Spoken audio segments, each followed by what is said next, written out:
Welcome to the Thursday edition of the Morning Pitt. We almost made it to the end of the week, and we're glad to get your day started right here on youtube.com/Panther-Lair.com. You got your morning shave, your morning shower, and your morning Pitt. And we're happy to be with you for it as we move closer to Pitt's game at North Carolina on Saturday night. It's going to be a huge game. It might not even just be a big game. This is a desperation game. And we'll talk more about this tomorrow when we kind of get into our game preview. But I mean, the big game on the schedule was the Louisville game last week, and they blew that. And since they blew that, this game becomes, I can't even call it a must win because it seems like such a challenging game and in a challenging environment, a place where they've never won a game against a quarterback who's playing really well and against a team that looks pretty good right now. You know, despite sort of some of their obvious vulnerabilities and struggles, they've overcome that by being so good on the other side of the ball. And the reality is, if you're going to be bad on one side and good on the other, and you're going to expect the good side to make up for the bad side, then you better have your good side be the offense, because it's really hard, I think, to win games in college football, to win a lot of games in college football with a good or even greater elite defense making up for a bad offense. And those are some of the things we're going to talk about today. But I'm going to start off with this sort of big question, because it's something, we've been having this discussion at points throughout the offseason, at points throughout the summer, and certainly since the season started. And we've actually seen what this offense looks like. But it's a simple question of what does Pat Narduzzi want? What kind of offense does Pat Narduzzi want at Pitt? What does he want the Panthers offense to look like? And we raised this question and we discussed this question because Pat Narduzzi has talked quite a bit in the offseason about how they didn't run the ball enough, how they passed too much, more or less. This is what he said. Of course, he didn't say it in the proper press conference setting. I think he mostly said it on a car dealership podcast. But that's where all the breaking news happens, is on a car dealership podcast, right? But he effectively said they threw the ball too much, which raised some eyebrows, and rightfully so. They set a school record for offensive production last season. They won 11 games for the first time since the 1980s. They won the ACC championship for the first time ever. And quite frankly, they had the best season of Pitt football in at least 40 years, if not more. I've often contended that night when Pitt played in Charlotte and beat Wake Forest for the ACC championship was one of the greatest nights in Pitt football since the 1976 national championship. So people pointed out a Sugar Bowl, whatever it was, 81 or 82. I think, it's hard to argue with that. But after all the years and all the struggles and all the futility and all the missed opportunities and all the just wasted time of mediocre football, to finally bring it all together and win the ACC championship last season, it was a culmination. And it was a great night, and for Pitt fans, it was a great moment for the program. It was truly one of those special nights that there's no dark cloud, no touch of gray to the silver lining or something. And it's not even that. There was no negatives about that night. It was a great night for Pitt. And then for Narduzzi to turn around and say, I didn't really like effectively say I didn't like the offense we were running, which was the engine behind that car, an engine behind the driver of the ACC title. Well, it didn't really sit well. It didn't sit well with Pitt fans. Pitt media certainly raised an eyebrow about it, and I think even nationally it got some headlines. It drew some it got some looks. It was saying, wait, what? What are you saying? You just had a Heisman Trophy finalist and a Biletnikoff Award winner and your most productive offense in school history, and you won 11 games, you went to a New Year's Six Bowl, and you won the conference title, and you're complaining about the offense that made it all happen? How does that make any sense? And there's some truth to that. Yeah, and I think those are valid reactions to Narduzzi's comments, and I think it a little bit myself. Now, I think there's a lot of things that went into Narduzzi's decision to change the offense, Narduzzi's decision to change offensive coordinators, and kind of everything that transpired this offseason. The first thing, as has been pointed out, Mark Whipple was going to be gone after the 2020 season. I don't think there's any question about that. I don't know if Narduzzi has ever officially come out and said that. I don't know if anyone has ever officially, formally come out and said that, but I think it's understood. And enough people sort of behind the scenes have confirmed it that that was going to be it. He was going to get 2 years, 19 and 20. That's sort of the top end of the shelf life for a Pitt offensive coordinator under Pat Narduzzi, right? Jim Chaney got 1 year, Matt Canada got 1 year, Sean Watson got 2, and Mark Whipple was going to get 2, and then he was going to be out. It's just the way it goes. But when Kenny Pickett, I think, was looking into coming back, that bought Mark Whipple an extra year because Pickett wouldn't have come back without Mark Whipple. He wasn't coming back to learn a new offense. He wasn't coming back to work under a new coordinator. He was coming back to work in the same offense, to tailor that offense to his strengths, and hopefully increase his draft stock for the NFL, which is off, as we all know, is what happened. And so he bought Mark Whipple an extra year. Mark Whipple got an extra year. And Narduzzi, and I think as we talk about offense or ego or Narduzzi sort of prioritizing the success of the team and the offensive success, he sticks with it. He sticks with Mark Whipple. He very easily could have said, if he was truly dominated by ego the way that he's made out to be, and I think every football coach, and probably a lot of us, have some ego-driven motivation. But if he was truly dominated by having it his way and doing it his way, he still would have fired Mark Whipple, even if it meant losing Kenny Pickett, right? But he knew what was best for the team. He knew what gave the team the best chance to win in 2021. And so if it meant having, getting Kenny Pickett back, he would keep Mark Whipple. And so he did. But it was never going to go beyond 2021. And it was even a little surprise when, after the ACC title game, Whipple was out recruiting. Now, ultimately, he recruited for like 1 day and then left and took the job at Nebraska. And so you wonder exactly what was in the works there. But I think it was pretty clear that he wasn't coming back to Pitt. I thought maybe they would wait until after the Peach Bowl or something like that. And so Narduzzi went into the search process and went into looking for a new offensive coordinator for the, 1, 2, 3, fourth time he was going to hire a new offensive coordinator. Or this would be his fifth offensive coordinator. And I think what he went looking for, and I think this gets confused or misconstrued or misunderstood, I think what he was looking for was more balance. Now, what does balance mean? Because there were times last season where Pitt ran the ball. There were times last season where Pitt ran the ball well. And there were times last season where Pitt's running game helped win games. I mean, they had a number of games last season. I feel like Georgia Tech, Virginia Tech, Clemson, I think, they ran the ball late in the game to close out games. They got a lead, and then they sat on it with the running game. I mean, I think it was the Virginia Tech game. They had like an 11-minute drive or something absurd like that. I mean, you're not going to get that if you're throwing the ball down the field all over the place. And so they ran the ball effectively at times. Still ended up with like 2,000 rushing yards. But the reality is, even though they ran the ball effectively at times, it wasn't a balanced offensive approach. This was still one of the least productive rushing offenses in the ACC.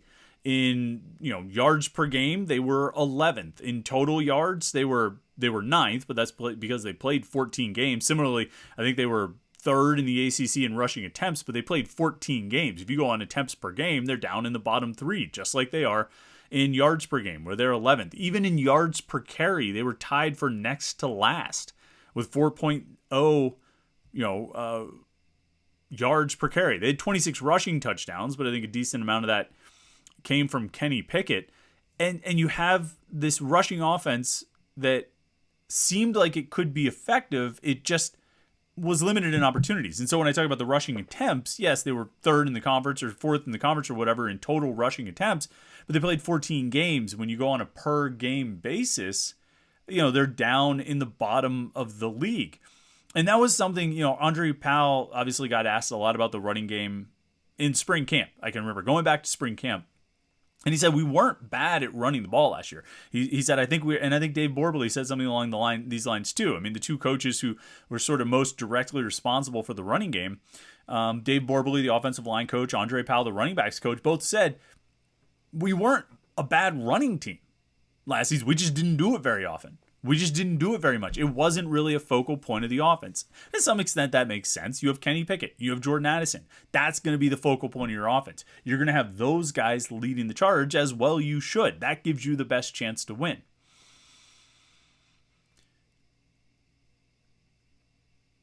And so I think the thought coming into this year was that they could be better running the ball and do it a little bit more. Now, that doesn't necessarily mean running 6 out of every 10 plays, 7 out of every 10 plays. What it means is being a little more committed to establishing the run. And this ties in with not just Narduzzi's personal philosophy on football. I think there is some element of that. All right. I mean, you back up and you say, what is Pat Narduzzi's personal philosophy on football? I don't think it's quite as caveman as it gets made out to be. I don't think it's quite as Big Ten as it gets made out to be. That, you run the ball and play ball control and tough defense. I think Narduzzi has won and lost enough high-scoring games at this point at Pitt that he understands the value of scoring points. I think he's always going to want to have a bit of a ball control offense. He's going to want to win the time of possession battle. And quite frankly, most coaches will. Most coaches are going to try to win those things. Most coaches, if you give them the option of controlling the clock or not controlling the clock, they're going to take the former. But I think Narduzzi, as he tried to find the right coordinator for this season, he was looking for someone who could continue the success of the passing game, while also supplementing it and complementing it even with an effective running game. And I think there are a few reasons behind that. One, I think he believed that they were capable of more than they were in the run. I think he believed that the offensive line was good enough to run block. I think he believed that Izzy Abanikanda and Rodney Hammond and Vincent Davis were good enough to run the ball. I think he believed that was maybe an untapped source of offensive effectiveness and success last season. That again, it wasn't that they couldn't run the ball, is that they just didn't run the ball. And maybe they could have done a little bit more, and maybe that would have taken a little pressure off Kenny Pickett. Maybe it would have loosened up defenses a little bit more. Maybe it would have created a little more success or created even more opportunities for Pickett and Addison. And that is where I think we lose sight of that when we look at the decision to, of what offensive coordinator Pat Narduzzi hired for this year, or maybe what he was looking for in a new OC. I think we lose sight of the fact that they didn't have Kenny Pickett coming back. They thought they had Jordan Addison, but they didn't have Kenny Pickett coming back. And so even if they had high hopes for Kedon Slovis and believed that Slovis would be really good, it's a bit much to expect him to be as good as Kenny Pickett. And so you wanted to run an offense that didn't just rely on the quarterback, having Heisman heroics every week, which is what Kenny Pickett did for the most part last season. And it obviously worked because you had a guy who was capable of that. But you didn't know if Slovis was going to be capable of that.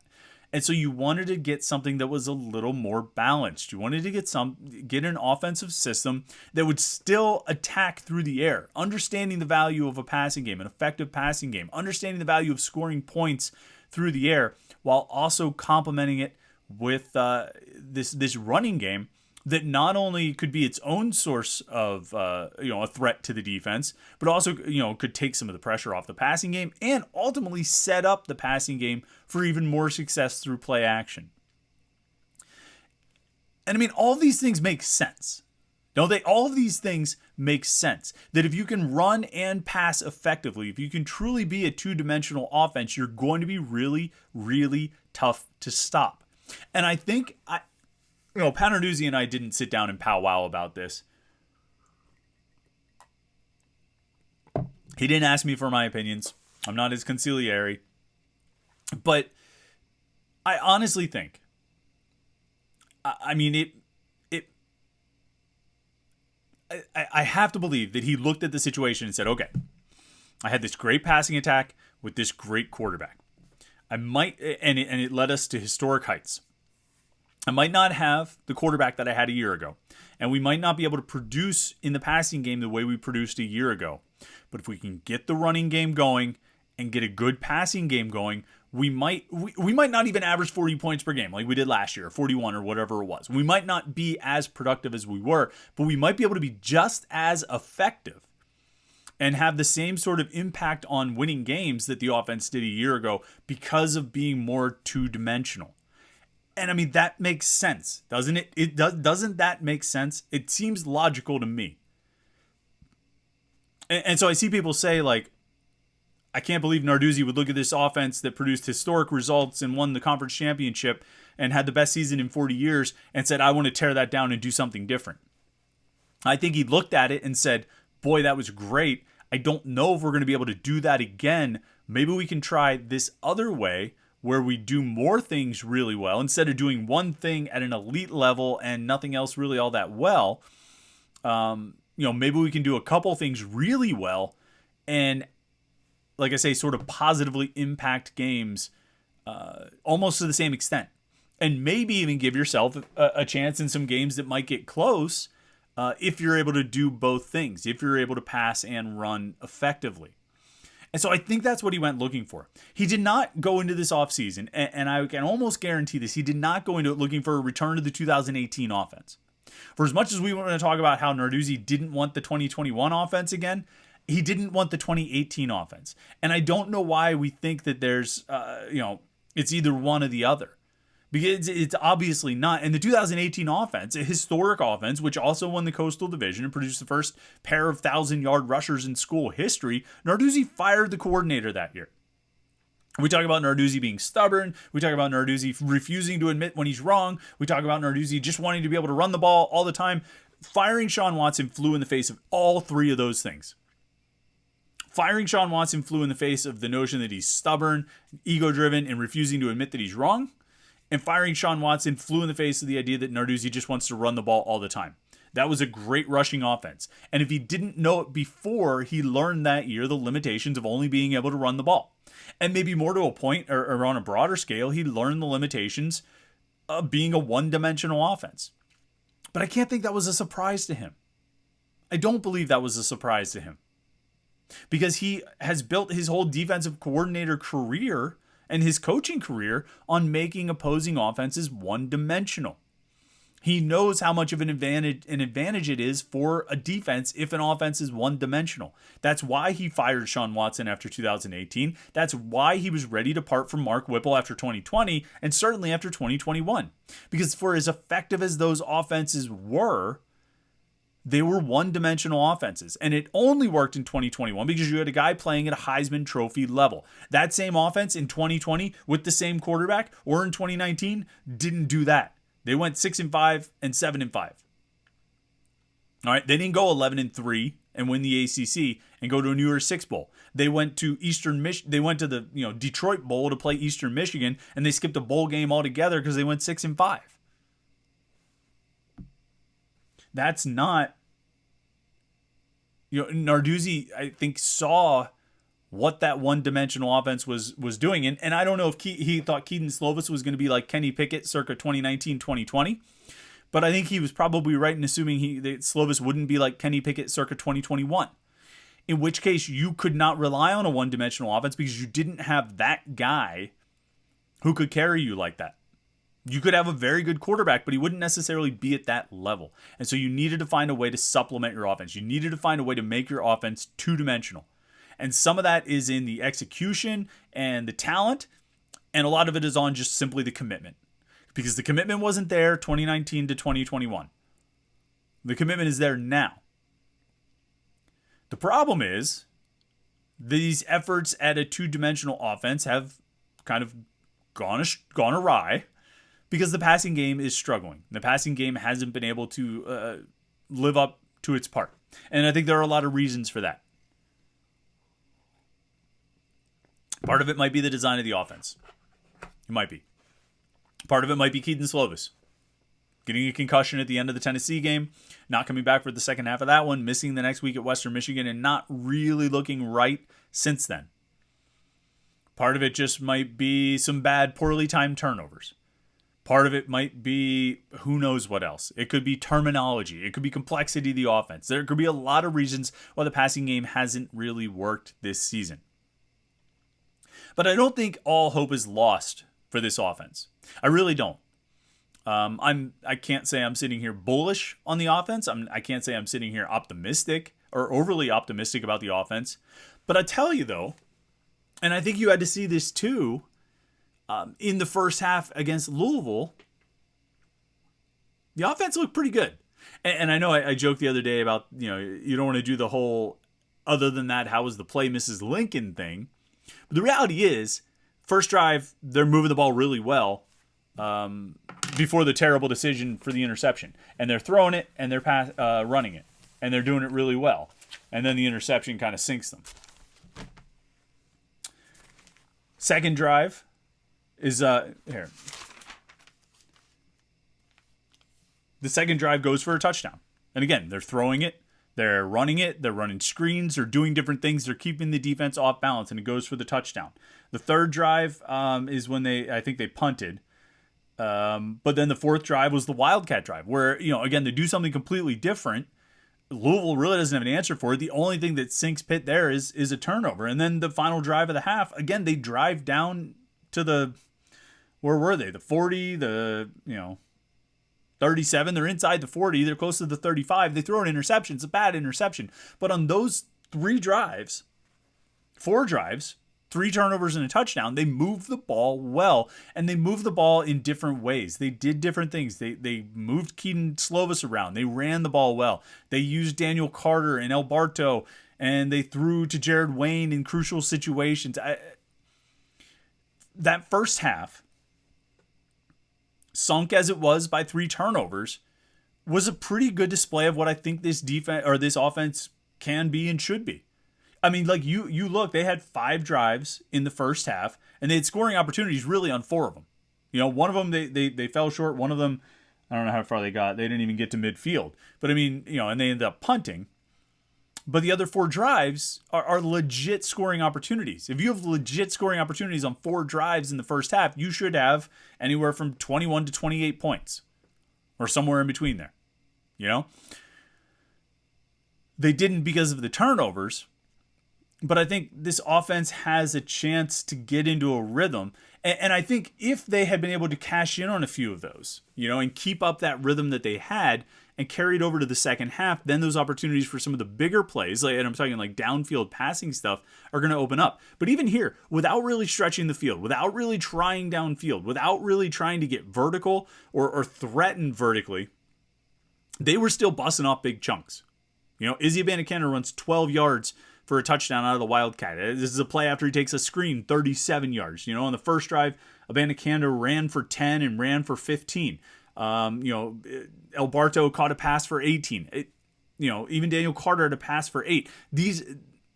It's not a 50-yard pass. It's not a 40-yard pass, but it's a really effective way to run an offense, and it's a balanced approach. Izzy Abanikanda at the end of the first quarter, I think, had 73 yards of total offense. 37 passing and 36 rushing. That's great. You love that kind of production. You're getting the ball to your best player. You're getting a bunch of yards out of it, and you're moving the ball effectively. So this offense has it in them. You know what I mean? And Louisville's defense wasn't all that great. They got to the quarterback a lot, and we certainly saw that against Pitt. I mean, they led the ACC in sacks coming into that game. And so they got to the quarterback, and they did it against Pitt as well. But they're going to face some suspect defenses here. They should be able to score on Carolina. They should be able to score on Virginia. Probably should be able to score on Duke. Syracuse's defense looks a little tougher. Miami is going to be Miami. I think they're always going to have a pretty good matchup in their favor with their defensive line. But this offense, like I said, I think it's in there. You know what I mean? Whatever, like effective play is lurking in there. An effective game plan is lurking inside there. It's just a matter of getting it out there, communicating it to the players, teaching the players, coaching the players on it well, and then the players executing it, which they did for the most part, save for those crucial mistakes. And, ending 3 drives in the first half on turnovers, even though the result is the same, it's different than if you ended 3 drives in the first half on 3 and outs, right? 3 and outs, if you have 3 and outs in the first half, you really struggle, Well, let's just say if you took this first half where you had 5 drives, and you have 1 touchdown, one punt where you pick up a first down and then you punt, and then your other 3 drives are 3 and outs, you had a pretty ineffective first half. Now, if you have this first half where you score a touchdown, you have 1 drive where you punt after picking up a first down, and then your other 3 drives, you march into opponent territory, into the red zone or close to it, and turn the ball over, that's a different story. The end result is the same. You still only have 7 points. You're still tied 7-7.5 by halftime, but it's a different story and I think a different feel to it, and maybe a little bit more promise for what they might be able to accomplish if they can just hold on to the darn ball.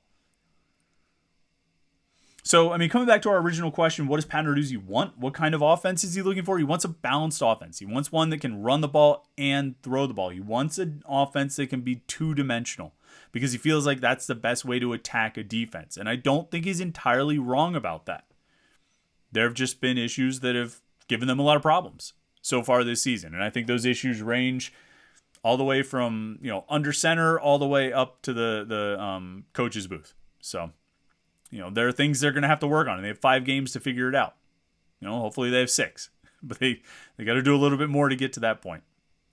There have been some missed opportunities, some wasted opportunities so far this season, but it's not over yet. And I think there's still some real chances for this team. Listen, while you're here, make sure you subscribe to our YouTube channel, youtube.com/Panther-Lair.com. Like this video. We would appreciate that for sure. If you subscribe to our YouTube channel, you can turn on notifications. You get an alert sent to your phone when we go live for the Panther-Lair show like we did last night. That's every Wednesday night at 8:30. Or when we go live after the game, we'll have our Panther-Lair post-game show on Saturday night after the North Carolina game. I don't know what time we're going to start because it's an 8 o'clock kickoff. But if you are, I'm hoping it's around midnight. Last week we started around 11:45. That would be cool too.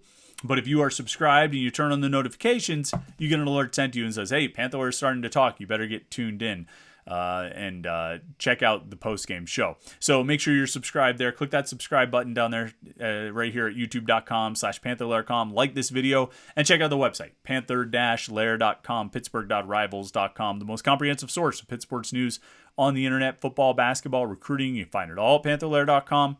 And, of course, message boards where you can interact with hundreds and thousands of other Pitt fans. Thanks so much for tuning in today on the Morning Pitt. We got one more for you this week, tomorrow, and then it'll be game day on Saturday. So stay tuned to Panther-Lair.com for the latest coverage of Pitt sports. And, of course, keep it right here on our YouTube channel, youtube.com/Panther-Lair.com. Hope you've had a great week so far. Hope you have a great Thursday ahead of you. And we'll talk to you Friday morning for the Morning Pitt right here on youtube.com/Panther-Lair.com.